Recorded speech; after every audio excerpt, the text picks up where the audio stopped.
Good morning. Hello, hello, hello. Welcome, welcome, welcome.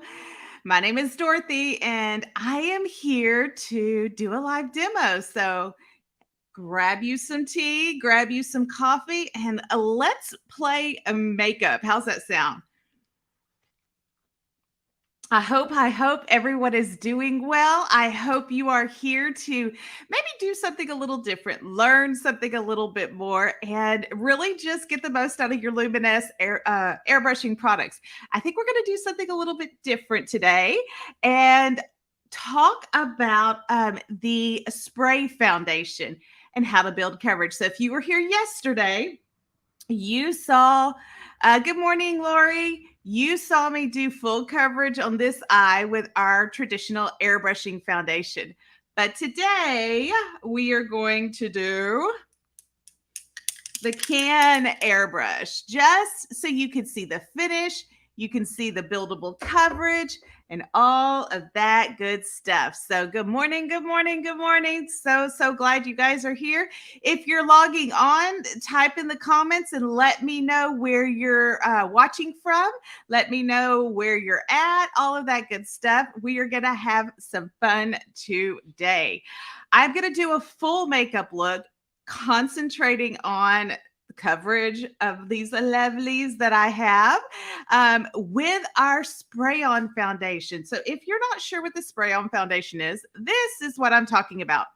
Our spray-on foundation that's in the can, if you do the kit together, it comes with the best brush in the world. I love, love, love, adore this brush.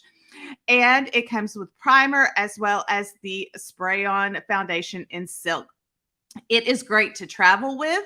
It is one of those great products that is just a little bit different. Let's just say you want to have a quick run and gun go. That's what we call it in the business, run and gun, making it quick. Hi, Miss Jeannie. Hey, hey, hey. Ooh, in Utah, it is cold, girl. I hear you. It's warm here. I think we're going to hit the 70s today, which is really nice weather for us. Really unusually nice weather. We get that about 2 weeks out of the whole year. So bundle up and stay warm there. I know they have limited shades on this. I think they're testing it out to see how the general public likes it. They don't have a really, really fair shade or a really, really dark shade. So we'll see how it goes, but it's really a great product. And so we're going to learn how to build with that. So for me, as a makeup artist, one of the things that is really interesting and people ask all the time is, do you put your eyeshadow on first or do you do your foundation first? And my question or my answer to that is yes. Depends on my mood and what I want. So today I'm going to actually do my eyes first because, and I have a reason for that, because if I have any of the eyeshadow that drops down here, I don't want to have to worry about building the coverage or covering it up or it messing with the coverage that I want to create under my eyes and handle that. So I'm actually going to do my eyes first on this round. It's not going to be super dramatic, but that's what I'm going to do and show you guys how I build that full look, kind of reverse to how everybody thinks it should go. Because here's the thing, makeup really is creative. Makeup is there's some solid rules in there, but no hardcore rules on how you apply it, when you apply it, or whatever. And so we really do have flexibility to customize that. And so that's what I love. Okay, so the first thing I'm going to do for me is one of the most important things, and that's my brows.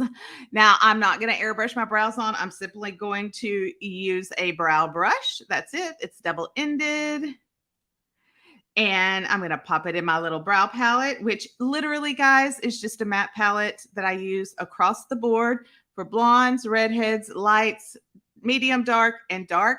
And so I get a full scope. I also use this for eyeliner and other lovely things. And so let me grab this. I have a little mirror that I'm going to pop right here so I can actually really look in the mirror and see what I'm doing versus looking in the camera. So I normally just do a little bit of a filler on the top of my brow. I don't go underneath it too much. I have that little dip that does its little craziness there. And then I just fill in a little bit on the ends because As you get older, they tend to thin out and go away.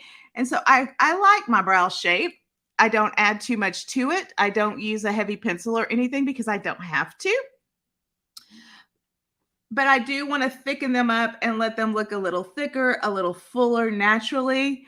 Oh, Laura, you do reverse makeup all the time? Yes. That's the great thing about makeup. It's extremely flexible, extremely personable. You can do it however you want.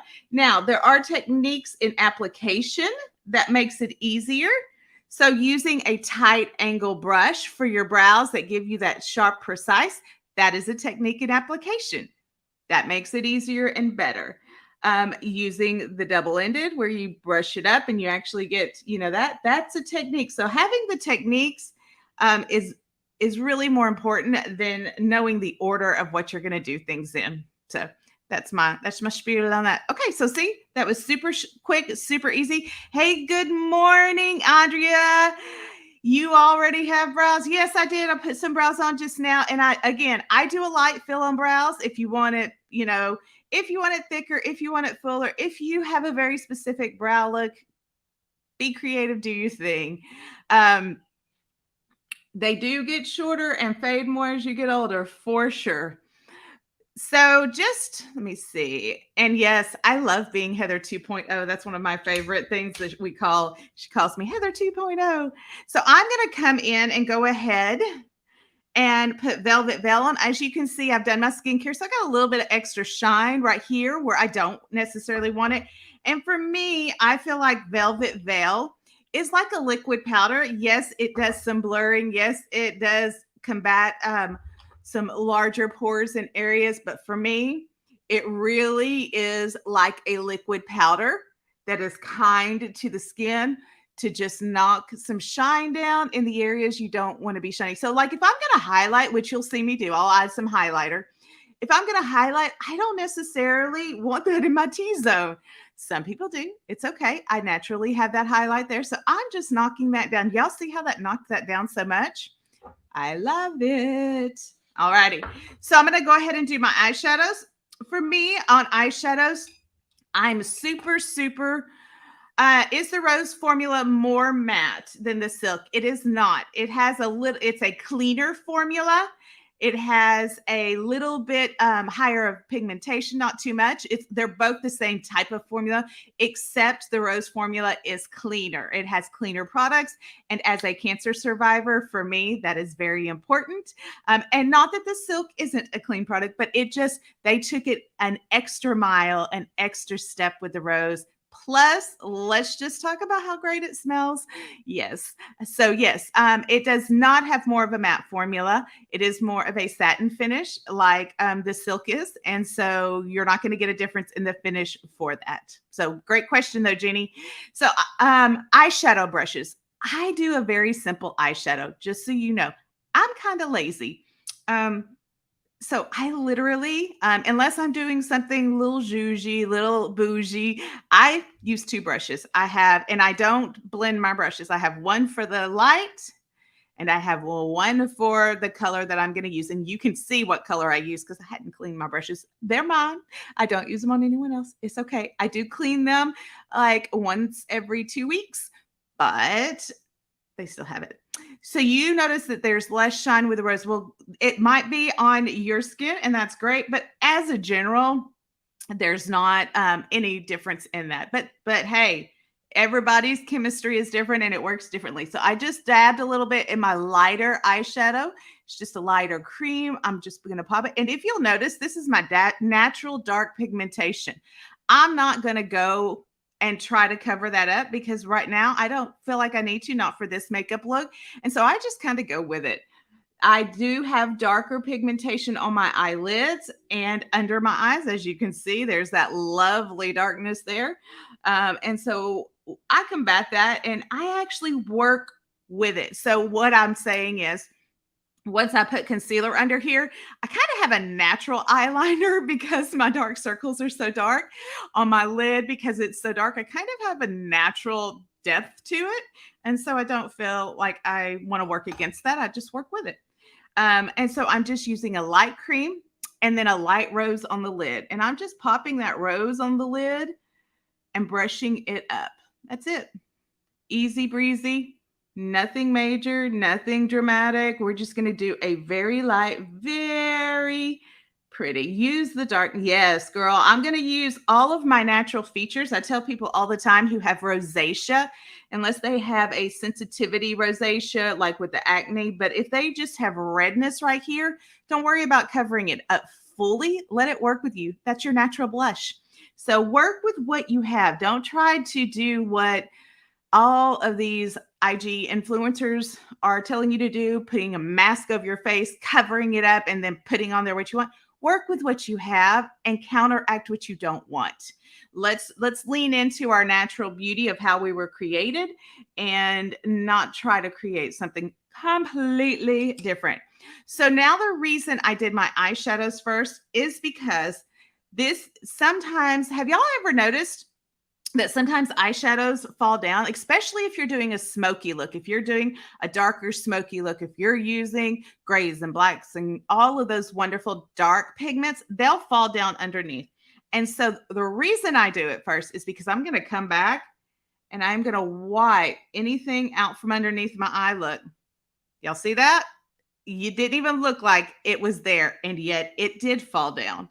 And so I'm going to actually wipe any of that leftover eyeshadow that fell down that maybe I didn't see off, because why would I add extra pigment and try to cover up extra pigment that I don't want there? I want a clean slate to put my foundation on, to really give my foundation the fullness of its capacity to cover what I want it to cover, and not have to mix a pigment with a pink pigment. I mean, that's a pink pigment right there. Look, that's a pink pigment. And that's just from me. You saw just me putting on a little bit of eyeshadow, doing my thing. So the next thing I'm going to do is I'm going to go ahead and do mascara.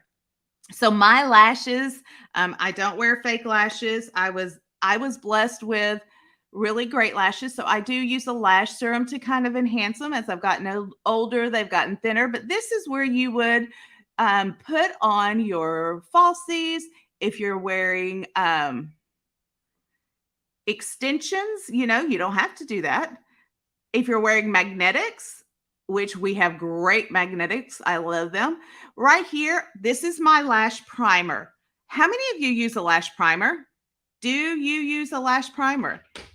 A lash primer is one of those really kept secrets that in the industry works really well. Lash primers help, just like facial primers, help the product stick to the lashes and not smudge underneath the eye from like a chemical heat transference. And they can build up your lashes to look thicker than they are.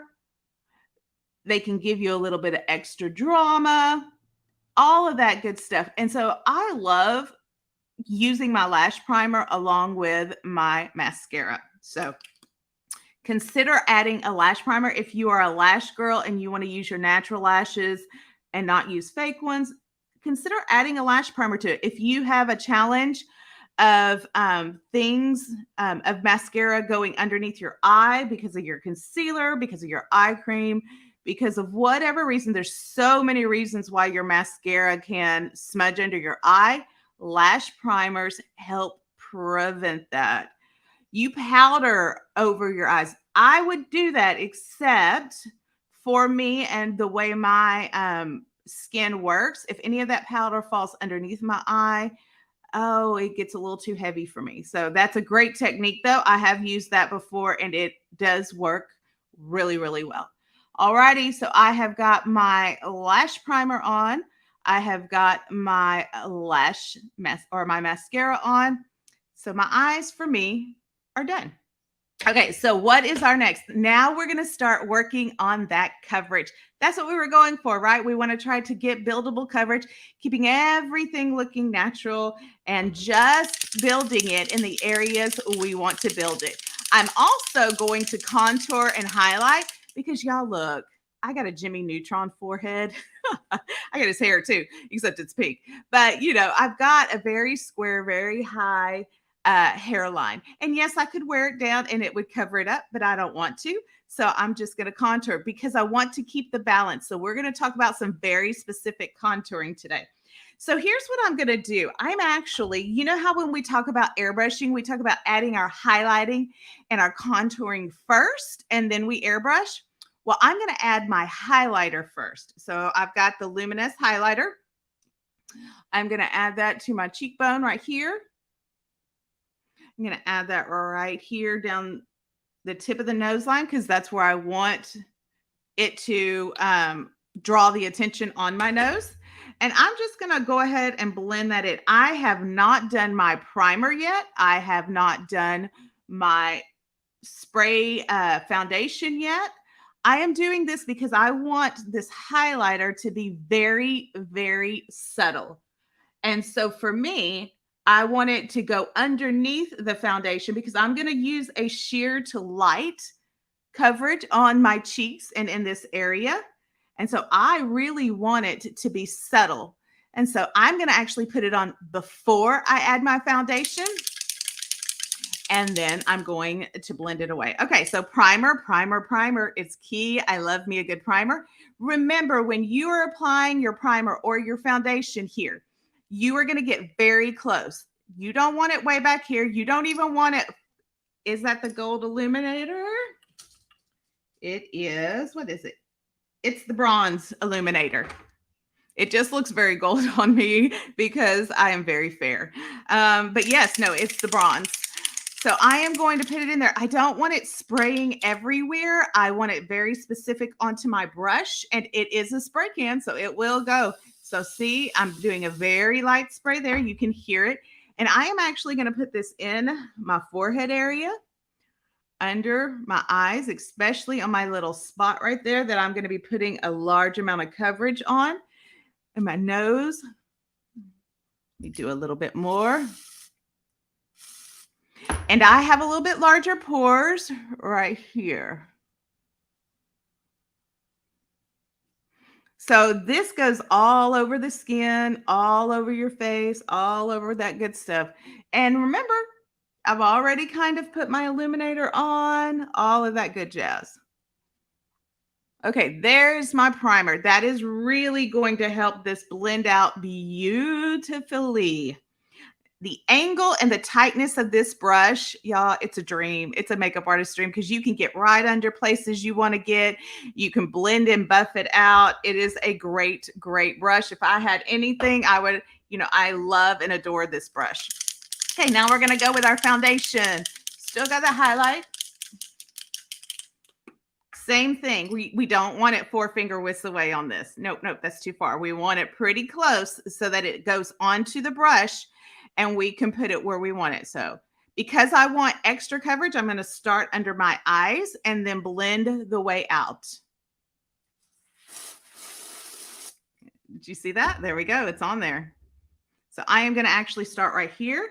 I'm going to be very gentle because I have that particular mark. And look, it looks a little scary, doesn't it? It looks pretty heavy, but you will see how it beautifully blends out and blends away into the skin, working with my skin tone, not against it, working with my coloring, not against it. It is very much.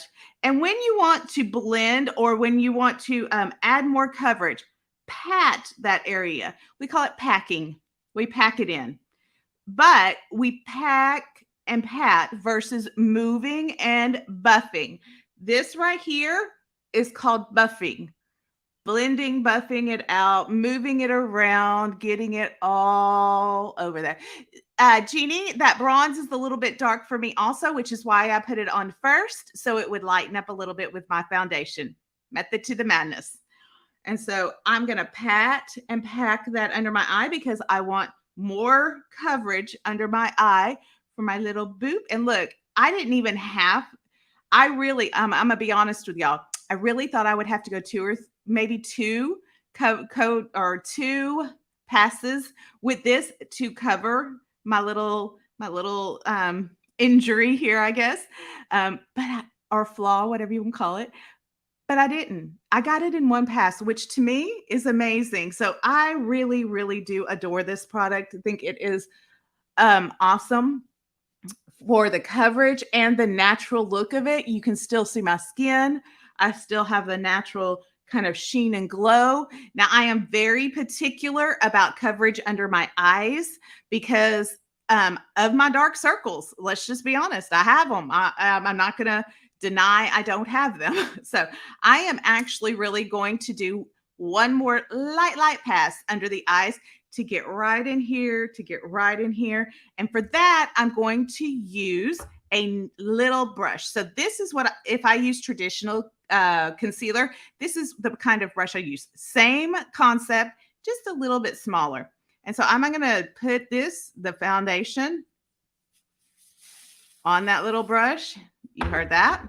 And I'm just going to come into these little areas right up under the eye, right up under the eye that I want that extra coverage at, and pat it in. Pat, blending it out, pat, pat, pat, pat. Let me get up right in that corner to lighten that corner up so I don't have any darkness in that corner.